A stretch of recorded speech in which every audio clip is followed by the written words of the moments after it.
নমস্কার, শিব ও শক্তি অ্যাস্ট্রো চ্যানেলে সকলকে স্বাগত জানাই। আশা করি সকলে আপনারা ভালো আছেন, ভালো থাকুন, সুস্থ থাকুন। আজকের ভিডিওয় আলোচনা করব শনিদেব শতভিষা নক্ষত্র ছেড়ে দিয়ে পূর্ব ভাদ্রপদ নক্ষত্রে প্রবেশ করেছেন।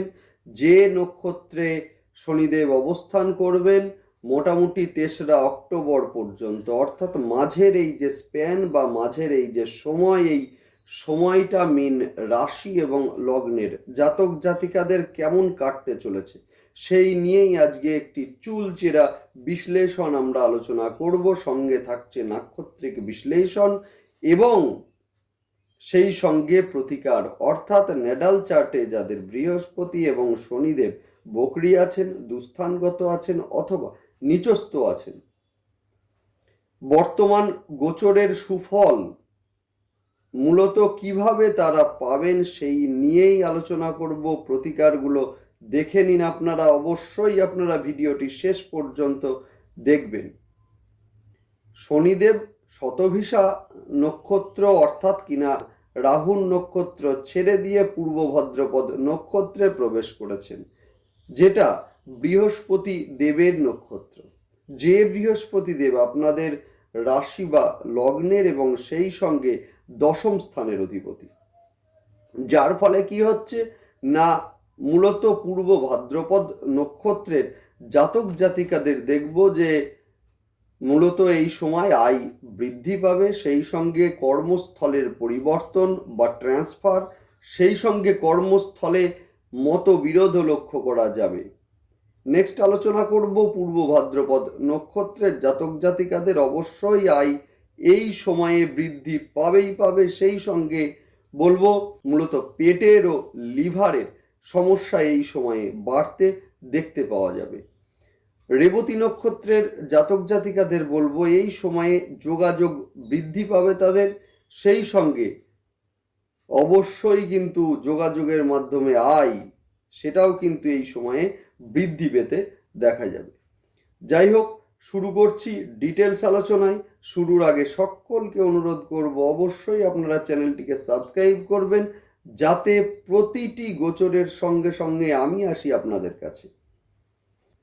দেখুন, প্রত্যেকটা গ্রহের গোচরই কিন্তু আমাদের কাছে ইম্পর্টেন্ট, সেটা সাময়িক হোক বা দীর্ঘস্থায়ী হোক।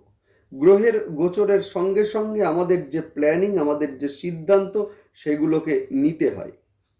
দেখতে হবে গোচরের সঙ্গে সঙ্গে গ্রহ আমাদের কি কি ইনস্ট্রাকশন দিচ্ছে, সেই ইনস্ট্রাকশন অনুযায়ী আমাদেরকে চলতে হবে। মূলত যে যে ঘরে গোচর করছে সেই ঘর, সেই সঙ্গে যে যে ঘরে দৃষ্টি দিচ্ছে সেই ঘর সংক্রান্ত সাবধানতা অথবা সেই ঘর সংক্রান্ত কাজ আমাদেরকে করতে হবে। অর্থাৎ প্রত্যেকটা গোচর আমাদেরকে ফলো করতে হবে, গোচরের সঙ্গে সঙ্গে আমাদের সিদ্ধান্তগুলোকে, আমাদের প্ল্যানিংগুলোকে সাজাতে হবে, যাতে যাতে আমাদের কোনো সমস্যা না হয়। 100% সমস্যা আসবে না। যাই হোক, আলোচনা করতে থাকি। সেটা হচ্ছে মীন রাশি এবং লগ্ন, যেটা কিনা জলরাশি এবং দ্বৈত রাশি। বৃহস্পতির রাশি হওয়ার কারণে এদের মধ্যে কিন্তু সরলতা এবং সেই সঙ্গে জ্ঞান সেটা কিন্তু পূর্ব থেকেই থাকে, যে জ্ঞান কিন্তু অন্যান্য মানুষদের থেকে অনেকটা আলাদা হয়ে থাকে। যাই হোক, এরা যে কোনো পরিবেশে নিজেদেরকে মানিয়ে নেয় বা মানিয়ে নেওয়ার একটা চেষ্টা সেটা কিন্তু করে, মানুষকে সহজেই বিশ্বাস, এটা কিন্তু মীন রাশি এবং লগ্নের জাতক জাতিকারা করে, যার ফলে কিন্তু সেই সরলতার প্রতিদান বা সেই বিশ্বাসের প্রতিদান সেটা যে সবসময় সঠিক হয় সেটাও কিন্তু নয়। যাই হোক, সেই সঙ্গে বলবো মীন রাশি এবং লগ্নের জাতক জাতিকারা যথেষ্ট ভ্রমণ প্রিয় হয়ে থাকে। যাই হোক, শনিদেব গোচর করেছেন পূর্ব ভাদ্রপদ নক্ষত্রে। যে শনিদেব আপনাদের একাদশ সেই সঙ্গে দ্বাদশ স্থানের অধিপতি, সুতরাং বলাই যায় যে মূলত এই সময়ে আয় কিন্তু বৃদ্ধি পেতে চলেছে। যদিও যেহেতু রাশি বা লগ্নের ওপরে রবি এবং রাহুদেব অবস্থান করছেন, সেই সঙ্গে রবি কিন্তু রাহুর গ্রাসে, সুতরাং এই সময়ে কিন্তু চটজলদি যে কোনো সিদ্ধান্ত নেওয়া থেকে বিরত থাকুন। ভুল হওয়ার সম্ভাবনা এটা কিন্তু আছে, যদিও সেটা বেশি দিন নয়। 14 এপ্রিল অর্থাৎ কিনা 14 এপ্রিল পর্যন্ত এই যে চটজলদি সিদ্ধান্ত, এইগুলো থেকে একটু বিরত থাকুন। সপ্তম স্থানে অবস্থান করছেন হচ্ছে কেতুদেব, যার ফলে কিন্তু সাংসারিক এবং সেই সঙ্গে ব্যবসার ক্ষেত্রে বেশ কিছু ডিস্টার্ব আসছে। যদিও বলবো যে মে মাসে বৃহস্পতির যে গোচর হচ্ছে বৃষ রাশিতে, যার ফলে কিনা বৃহস্পতি দেবের দৃষ্টি, বিশেষ করে পঞ্চম দৃষ্টি, যেটা কিনা আপনাদের সপ্তম স্থানের ওপরে পড়বে, যার ফলে কিন্তু ব্যবসায় এবং সেই সঙ্গে সাংসারিক যে সমস্ত সমস্যাগুলো আসছিল, সেই সমস্যাগুলো কিন্তু যথেষ্টই কমবে। 100% যথেষ্টই কমবে। সেই সঙ্গে বলবো একাদশ স্থানের অধিপতি, অর্থাৎ আপনাদের একাদশ স্থানের অধিপতি শনিদেব, যিনি কিনা অবস্থান করছেন বর্তমানে কুম্ভ রাশিতে, যেটা কিনা আপনাদের রাশি বা লগ্নের সাপেক্ষে দ্বাদশ ঘর। অর্থাৎ শনিদেব ইনস্ট্রাকশন দিচ্ছে, আপনাদেরকে বলছে যে মূলত এই সময়ে ব্যয় বাড়বে। যদিও যদিও ব্যবসার ক্ষেত্রে ইনভেস্ট এবং তার ফলে লাভ, এইটাও কিন্তু এই সময়ে নির্দেশ করছেন শনিদেব। যাই হোক, সেই সঙ্গে বলবো শনিদেব গোচর করেছেন পূর্ব ভাদ্রপদ নক্ষত্রে, যেটা কিনা আপনাদের রাশি এবং লগ্নের অধিপতি এবং সেই সঙ্গে আপনাদের দশম স্থানের অধিপতি বৃহস্পতি দেবের ঘর। সুতরাং এই সময়ে কিন্তু যারা বিভিন্ন রোগ অসুখে ভুগছিলেন, এদের কিন্তু আরোগ্য লাভের একটা সম্ভাবনা সেটাও কিন্তু হতে চলেছে। এই সময়ে যোগাযোগ বৃদ্ধি পাবে। যোগাযোগের মাধ্যমে আপনাদের কিন্তু আর্থিক দিক মূলত কিছুটা হলেও উন্নতি হবে।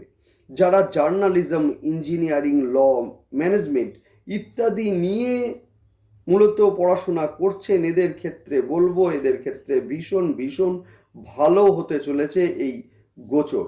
যদিও এই সময় গৃহ সংক্রান্ত বা স্থাবর সম্পদ সংক্রান্ত কিছু সমস্যা আসবে, সেই কারণে বলবো গৃহ ক্রয় বা সম্পদ ক্রয়ের ক্ষেত্রে আপনারা অবশ্যই আইনজ্ঞের পরামর্শ নিন।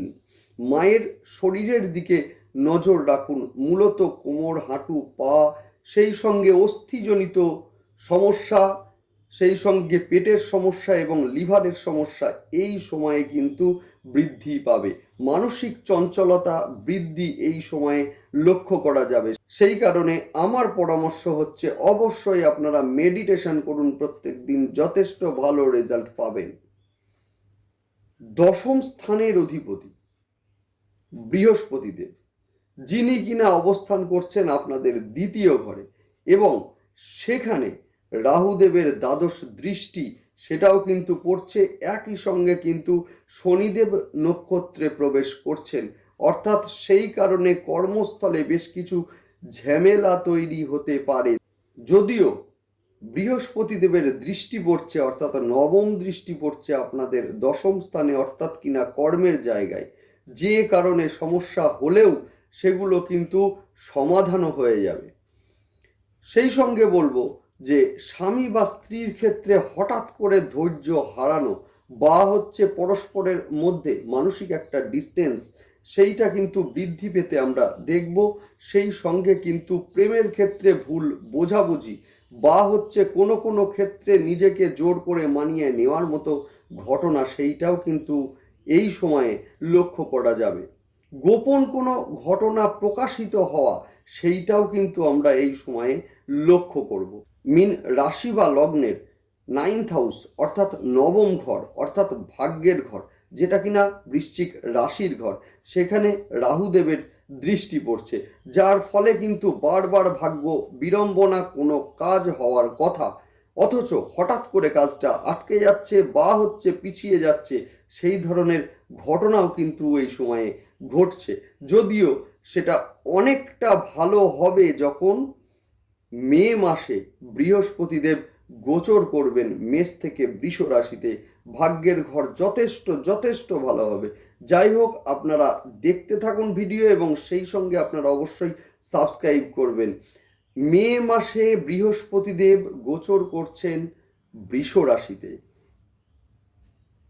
সেই সঙ্গে দেখব সেই বৃহস্পতিদেবের সপ্তম দৃষ্টি পড়বে আপনাদের ভাগ্যর স্থানে, অর্থাৎ 100% ভালো হবে, সাংঘাতিক ভালো হবে। এবং কোন কোন জায়গাতে ভালো হবে সেগুলোও আমি আলোচনা করব। আবার আসবো আমি এপ্রিল মাসের শেষ দিকে। অবশ্যই আপনারা সাবস্ক্রাইব করে রাখবেন যাতে ভিডিওর নোটিফিকেশন আপনাদের কাছে সহজে পৌঁছে যায়। যাই হোক, নেক্সট আলোচনা করব প্রতিকার নিয়ে।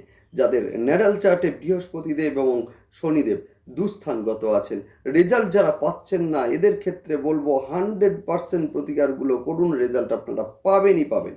মঙ্গলবার এবং শনিবারের দিন হনুমান চল্লিশা অবশ্যই আপনারা পাঠ করুন, যথেষ্ট ভালো রেজাল্ট আপনারা পাবেন। বাড়িতে ফাঁকা জায়গায় পরিষ্কার পাত্রে জল রাখুন পাখিদের জন্য এবং সেই সঙ্গে বিভিন্ন প্রাণীদের জন্য, যথেষ্ট ভালো হবে। রাস্তায় কালো কুকুরকে দেখলে খেতে দিন, যথেষ্ট ভালো হবে। বিশেষ করে আপনাদের 11th হাউস যথেষ্ট ভালো হবে। সেই সঙ্গে বলবো বৃহস্পতিবার স্নানের জলে কাঁচা হলুদ দিয়ে আপনারা স্নান করুন। বৃহস্পতির প্রতিকার, অভ্রান্ত প্রতিকার, দুর্দান্ত রেজাল্ট আপনারা পাবেন। যাই হোক, আজকের ভিডিও এই পর্যন্তই। দেখতে থাকুন আপনারা, সেই সঙ্গে অবশ্যই আপনারা চ্যানেলটিকে সাবস্ক্রাইব করে নেবেন। নমস্কার।